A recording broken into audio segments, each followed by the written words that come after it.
आज मला उठायला खूपच उशीर झाला होता. उठल्या-उठल्या लगेचच हातात फोन घेतला आणि उठून बघते तर काय सगळे उठून बसले होते आणि ते माझीच वाट पाहत होते उठण्याची. रात्रीच कपडे धुवून सुकायला टाकले होते आणि उठल्या-उठल्या पहिले कपडे काढायला गेले आणि कपडे काढून घेऊन आले. त्यानंतरनं म्हटलं पटकन आवरून घ्यावं आणि सगळ्यात आधी म्हटलं आधी अंघोळ करावी. मग लगेचच अंघोळीसाठी गेले आणि लगेच बाहेर अंघोळ करून बाहेर आले.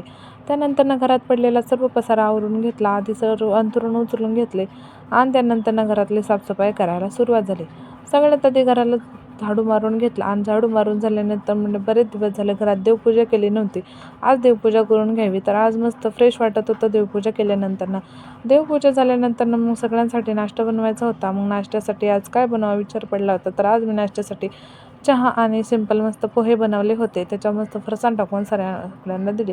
सगळ्यांनी मस्त आनंदाने खाल्ले. त्यानंतर आजीला देखील चहा दिला आणि त्या मस्त माझ्या छोट्या चिकूला खेळवत बसल्या होत्या.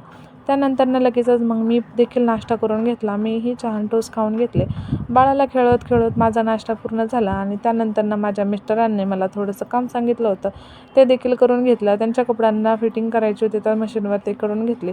त्यानंतरनं त्यांना थोडं बाहेर जायचं होतं, तर त्यामुळे त्यांनी मला कपडे इस्त्री देखील करायला सांगितले होते, ते करून घेतले आणि त्यानंतर थोडीशी केली मस्ती. व्हिडिओ आवडला असेल तर लाईक, शेअर आणि सबस्क्राईब करायला विसरू. व्हिडिओ आवडला असेल तर आमच्या व्हिडिओला लाईक करा आणि कमेंट करून नक्की सांगा आणि अशाच मजेशीर ब्लॉगसाठी आमच्या चॅनलला सबस्क्राईब करा. बाय.